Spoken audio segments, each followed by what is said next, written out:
Okay, thank you very much, Leonor, for inviting me and giving me the chance to present some thesis and to have a discussion. You already said that my topic will be phenomenology of non-linguistic thinking, especially in modes of fantasy and emotions. So first of all, I have to make clear what I'm not going to do. In my presentation, I will interpret fantasy not as a method to intentionally get rid of reality. In my view, fantasy is more a thinking activity dealing with important aspects of reality. But the aspects I am addressing are connected to reality only in the sense of possible consequences, possible actions, and probable prehistories of events, and so on. This idea helps us to understand what is going on and what motives led others, or also me, to actions, and so on. Therefore, I will call them bound fantasies or reality-oriented fantasy. Opposite to these bound fantasies, there are surely also free fantasies that do not have a relation to reality and real actions. Bound fantasies are usually closely related to my thinking about others, their actions, and my reactions in the reality I live in. There is another limitation of my investigation, and that is the hypothesis I'm starting with, is that the biggest part of the thinking, of our thinking, revolving around the topics of my bound fantasies is using only rarely language. Usually this thinking uses fantasy scenes related to concrete actions and events. We might as well speak about daydreams, but I regard the topics of these daydreams to be highly relevant for our orientation in life and as an effective method to think about possible options to act. Because of this, I prefer to speak about the scenic phantasmatic system of non-linguistic thinking. I regard it as a still working system in human thinking today. The special view of my talk will be emotions, concerned as a part of this non-linguistic system. Happiness and grief, fun and pain, regret and pre-joy, shame and pride belong to the great repertoire of emotions, and each of them has a rich dimension of meanings. I will not try to give an exhaustive overview over the big range of emotions. I'm interested more in the many dimensions of meaning we are able to address while using emotions in our fantasies. Because of this starting point, my view on fantasy and emotions in human mental life is rather exceptional. I will consider the function of both fantasy and emotion in the framework of non-linguistic thinking. In this special view, we concentrate on fantasies of situations and connections of events that are accompanied somehow with emotions. They may occur as a single picture of a person or an object, or more usually as a kind of a video clip or a daydream. These phantasmatic scenes carry meaning, sense, evaluations, experience, and sometimes there are even something like a plan, a look on the future. In one sentence, fantasy and emotions are an important part of a system of thinking that does not use the concept of language, but lies somehow deeper than language. In my presentation, I will not give in detail phenomenological reasons for the good sense of this approach. Besides that, there are such arguments. I discussed them in a recent monograph on non-linguistic thinking in German. I will also not step on the most general level of discussion about the principal affordances or of a non-linguistic system in general, but my way of presentation will lead through concrete examples of this thinking. I start with a characterization of the scenic phantasmatic system. The first problem in understanding this system is we have to solve and to understand how we are able to think of objects, facts, and events without using language. Therefore, I have to shortly characterize the scenic phantasmatic system. This is quite simple because I only have to imagine vividly an object or fact. With the help of my fantasy, I can see, for example, a ripe banana in fantasy mode. This phantasmatic picture makes the banana appear to me in full color and perhaps also with a slight smell of banana. I like ripe banana, and a felt desire to eat the banana comes up in me, raising positive feelings. Then perhaps I imagine that another person comes into the scene, grabs the banana and eats it before my eyes. And upon seeing this, I feel great disappointment, perhaps mixed with fury. And there are more feelings connected with this scene because this other person might be a highly recognized member of my group with high privileges. And a feeling of respect arises in me. Then I also feel somehow anxious about my sudden wish to ignore his well-known privileges and run into a conflict with him. I may even try to grab the banana from him. Imagining my possible act of disobedience, this is an action opposing the rules that guides our community. A feeling of shame and even fear accompanies my imagination. Imagining the following sanctions of some other members of the group let me fear future pains. So we see that there is grief, fury, and anxiety connected with the same basic situation and its possible developments. Each of these feelings is representing different aspects. And it is related to different future options and resulting events coming into my mind spontaneously. So, my topic is not banana. By this short story of my vivid imaginative ideas about real or possible states of affair in a non-linguistic mode, I want to show that humans are using this method of representing future and past events and states of affairs using pictorial presentations and scenes that run in my fantasy, and all of this without language.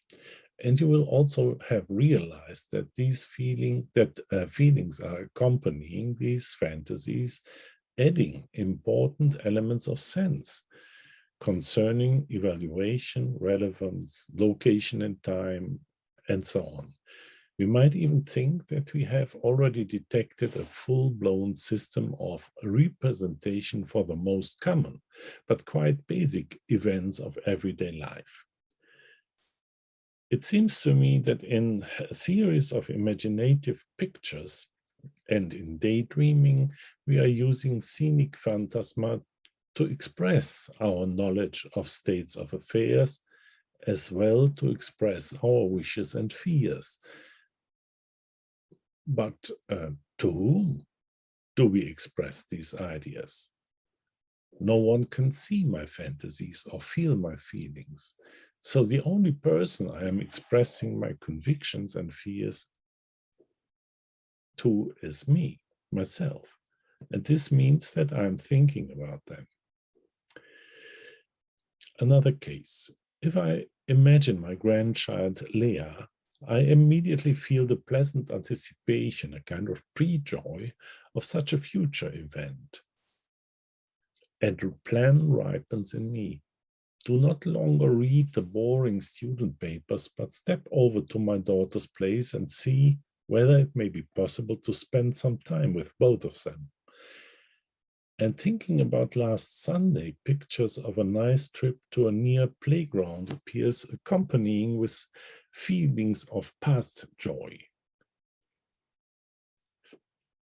You see at this case that both kinds of feeling are clearly to distinguish, pre-joy and past joy. And they indicate also different times of the events thought about. So the indication is in the dimension of emotion. Thus, we see that daydreams generally function as a representation of cognitive contents connected with practical and evaluative components. It is always a state of affair that we wish for or are in fear of. But we do not only express our preferences, our urgent wishes, and our views of the fact by this means. It turns out that the scenic phantasmatic system can also be a kind of response to a real or possible problem. Sometimes we may find even a mental action, a mental manipulation of the problematic situation that might lead to a solution of something which until now was unthought of. You see, my thesis is series of phantasmata and daydreaming connected with emotions are an old mode of thinking, still working in our consciousness. In my view, in daydreams, we are playing out possible solutions to a problem. That is, we are mentally testing our options, their usefulness for a solution, and their respective consequences. This life of scenic phantasma constitutes a great and important part of our conscious life. For example, everyone knows that worries about urgent challenges and the effects of events or uncertainties concerning possible developments that can make us sleepless at night. There are many fantasies of having success. This is the other side. In these scenic episodes of our conscious life, the linguistic expressions emerge in the background in favor of pictorial elements. Thus, we realize the meeting of past, present, and possible future events in our scenic phantasma. But we still have to find out how this thinking proceeds. In the simple examples, we have also realized that feelings are an important element of the non-linguistic system of representation, but emotions by this can easily grant the most important request for a system of representation, for we can have them in an actual situation and we can also produce them. More precisely, I have to say this is not arbitrary in the absence of the intuitive situation. That is only through imagination. I can feel the fury which might move me violent in a certain situation, and the same feeling can also reappear in mere thinking of the same situation later on.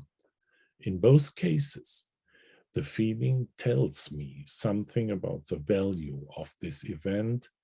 It is a part of my inner expression that has a certain meaning. In thinking about a nice experience, the pleasant feeling means the desirable quality of the event. But when analyzing feelings in non-linguistic thinking, it turns out that the most usual way in which feelings arise is in the context of an intention of an object of thinking. Thus, it has to be an object that is present to me in the scenic phantasmatic way of vivid phantasma before I can combine it with emotions that mirror, for example, my evaluation of the relevance of the event. Emotions cannot stand alone in this concern. So you see, there is a difficulty with Stimmung. perhaps. We should not expect, so this is to sum up, we should not expect the same characteristic in a system of non-linguistic representations as in the case of language. The two systems of representation are not only phylogenetically at a great distance from one another, and they are using quite different semantics. Now I want to shed some light on another aspect of this non-linguistic system. It's multimodality of the function of feelings. What we have already realized is that feelings can help in many places of the life of imagination to fill in elements of sense that we cannot represent simply in scenic phantasmatic pictures, like evaluations, and also metacognitive elements of sense, like, for example, security or insecurity of our knowledge. But we have to be able to represent these elements of sense somehow in our non-linguistic thinking. Even if they are quite sublime, they cannot be sensed by one of our senses. I cannot have pictures of them. So I will discuss in what follows a lot of aspects of the function of emotions in this scenic phantasmatic system. The first aspect is relevance or meaningfulness of my life. It is represented in the feelings of liking, disliking, grief, and promise. For example, when I see the banana, I feel joyful about the possibility of eating it. I am happy in advance concerning it. Thus, we have to be attentive that being happy in advance feels different than simply being happy now. And the same is true for feeling happy afterwards. So there's a time indication in emotion. Let us think also briefly about security or confidence concerning a possible solution of problems. Both aspects are on the level of metacognition, for they do not concern the content of our cognition, but rather concern a meta quality, like our knowledge about the source or the reliability of our knowledge. Think about the problem that you have a serious lack of money. Different solutions then pop up in your mind. For example, winning in the lottery will easily solve the pressing financial concerns, but it is very unlikely to happen. And the idea does not really give me a feeling of confidence. Working hard or suffer for some time from certain hardships will work as well. And this idea gives me much more confidence in its success. This shows clearly one function of feelings and non-linguistic modes of thinking. Feeling is realistically adjusting to the chances or probability of the effect of our actions.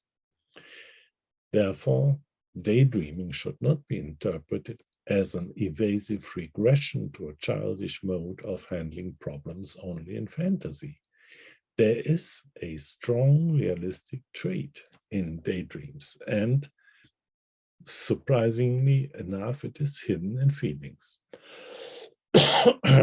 This opens up an easy way to understand the metacognitive abilities of many animals. Sorry. Up to now, there are only a few insights in the metacognitive abilities of primates, but this kind of empirical research has only been done over the last 10 or 15 years. With a view on the role of feelings in non-linguistic thinking, we immediately understand why animals can also think about such meta-properties of our intentions and states of affairs. The only thing we or other animals need is a representation of the state of affairs itself. And this can happen in a scenic phantasma. and additionally in a feeling of security that accompanies this idea of a state of affairs. The meaning of this feeling is the conviction that the state of affairs we are thinking of is a fact, that it is real or highly probable. There is another aspect of metacognition closely connected to the probability of events to happen. It concerns our confidence to act effectively in a certain way. I think myself to be capable of some action, and this conviction, which is in fact a meta-conviction, is mirrored in my confidence, in my feeling of, in my safe feeling concerning this activity. On the contrary, when I do not feel confident about my abilities to act, for example, to climb a wall, I feel helpless and depressed when thinking about my planned action. Feelings are not a simple element of conveying sense and non-linguistic thinking. Sometimes the contents that they have may be quite complex. We see this in the case immediately of social feelings like pride or shame.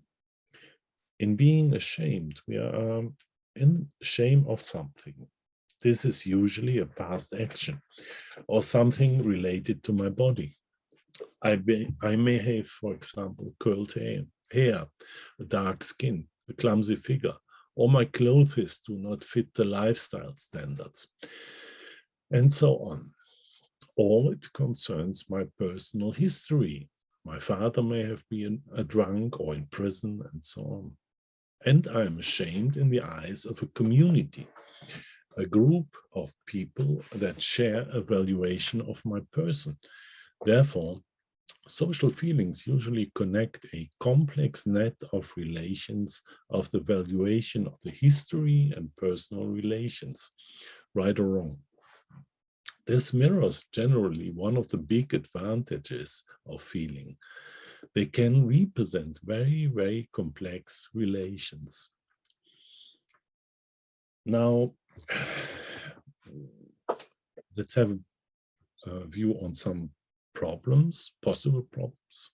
It seems, for example, difficult to imagine a scenic image of the character of a person and of his or her probable behavior towards me, especially within complex constellations with others involved in the action. But scenic phantasma offer a simple solution to this apparent difficulty. In remembering, for example, a brutal former classmate, I see his face looking at me with evil eyes, with clenched fists, and ready to give me a beating. But this image is not simply an image of him. It is a very characteristic scene within which I am also present, writhing with pain from his beating and in fear of his further beatings. And in the background, there is a group of friends not helping me. These scenes present central aspects both of his character and of his future behavior within a social context. And there is also the felt aversion of him towards me that is present in his facial expression. I feel immediately that he hates me. But my co-performing of his hate is not to identify with self-hate, but nevertheless, feeling is the only way of representing his deep motives. But the scenic presentation of the attitude and the behavior of person need not be so one-dimensional as in this case, since there are normally multiple facets of the character of other persons that are able, should be able to present. And thus the question arises, how can I think a multitude of perhaps changing attitudes in a scenic mode? Now, for this, there is an easy example. Think of a colleague with whom you work together successfully in most cases, but who occasionally appears to have an air of a high-nosed arrogance. Both faces, that is, both aspects of his character, may be represented in a scenic phantasma, one after the other, or even as mixed in a changing way, which results in a quite uncertain base for your plan making. The modal character of possibility and uncertainty is thus also presented in the changing and merging faces of your colleague. We might even interpret this changing image as a non-linguistic form of the logical awe. Additionally, this attitude towards other persons and his preference to act in a changing situation may be represented in a short but eloquent side view of your colleague to others. Another problem. In the non-linguistic system of thinking and the mode of scenic phantasma, feelings have another important role that is quite difficult to understand because it deals with the big problem of non-linguistic thinking about general ideas. General ideas are what we speak about in the language system as concepts, that is, ideas of not only one object, but a group or class of objects like horse, man, animal, living creature, fairness, justice, and so on. In the non-linguistic system of representation, there is a rather easy method to think of low-level general ideas like horse or man in using a vague visual phantasma of what we think of. Vagueness is one useful method to think about low-level general ideas without using language. But this method does not lead up to a high point of mountain of generalities. Already with ideas like living creature, we exceed the limits of generalities that we can think of with this means of vagueness. But there must be other means to think about high-level general ideas without using language concepts. One of these means is using objects of our experience in an exemplary way. We might therefore call this method an exemplary semantics. I have to explain. We find it, for example, where we are trying to think about themes like unlimited generosity, benevolence, moral integrity in a person. And then suddenly a picture of our grandfather or someone else comes into our mind. We don't exactly know why. In this situation, his function is to represent unrestricted benevolence, but in an exemplary semantics. And this is a general idea of higher order. That is an idea we cannot represent in the pictorial modes of scenic phantasma, because there is simply no visual side of the high-level general ideas of benevolence, justice, and so on, so on. Now, before ending with this list of aspects of the function of emotions, we clearly see that they can carry a multitude of meanings and functions in non-linguistic thinking, and it will be really difficult to reach a complete list of all of these performances. So in the end, I would like to mention a method of coming to a decision in this non-linguistic system, and I call this an emotional calculation. Now we may ask, is the fact that there are so many mixed and concurring emotions found in our non-linguistic thinking about former events and future plans a problem for this kind of thinking, or is it an advantage? It is not so easy to find an answer to this question because there are in fact possible difficulties concerning the extensive use of emotions in this kind of thinking. I will discuss them.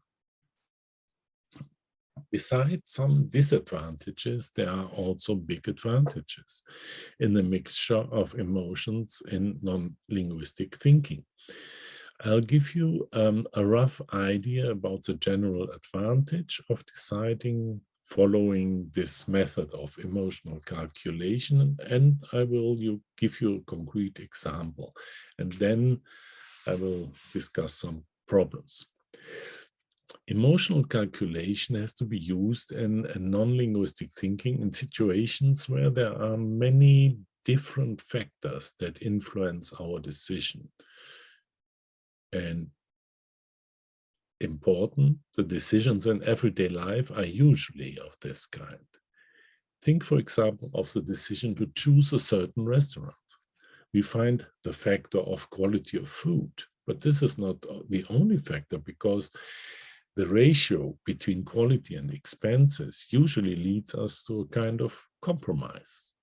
Besides this, there may be other factors like the experience that my favorite restaurant is usually overcrowded.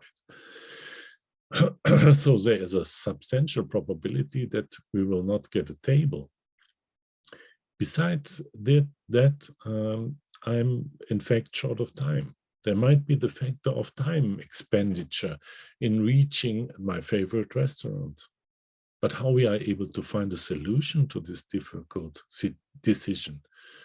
There are factors that influence our decision-making, but these factors cannot really be set against each other in a conceptual way. In what rational relation can we think of quality and price, of probability and time, and so on and so on? In fact, we do solve problems like this all the time, but the solution is not based on concepts and rational calculations. We come to a solution simply by listening to our emotional answer, imposing this kind of complex problems.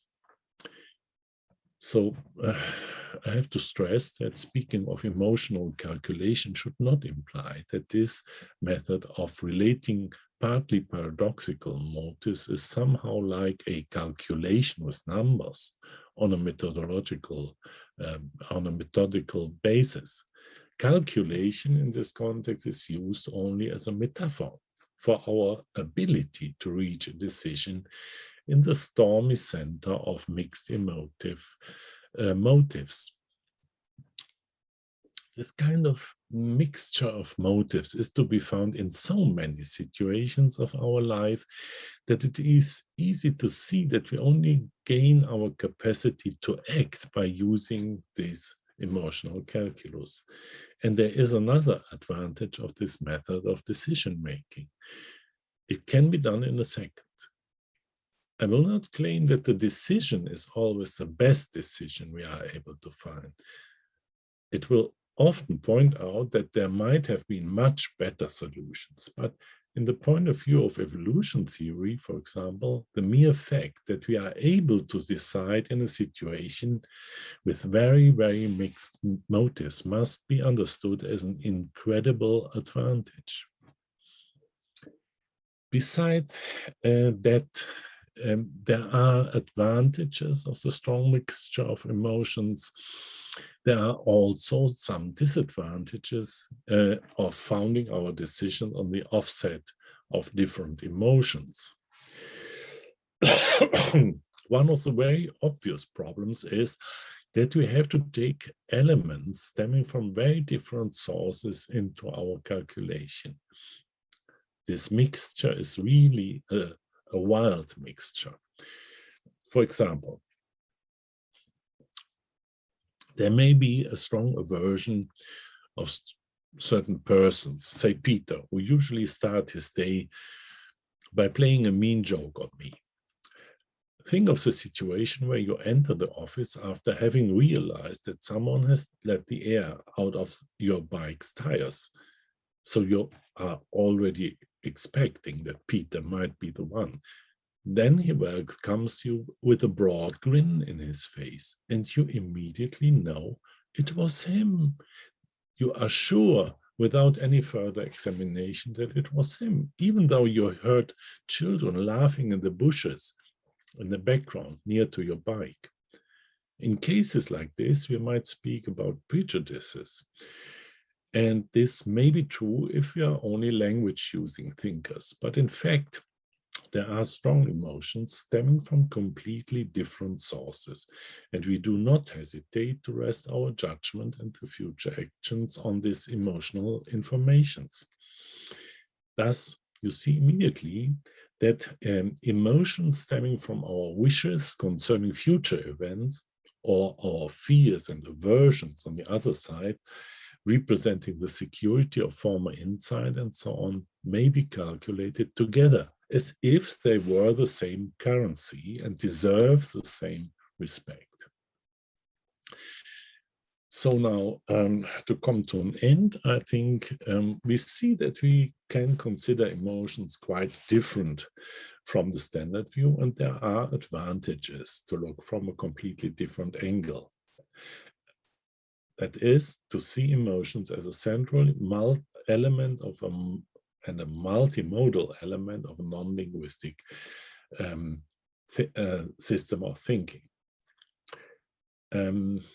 I think that our rich life of highly condensed scenic phantasma, accompanied with multimodal emotions, that is the non-linguistic thinking, is the basic way of thinking in everyday concerns.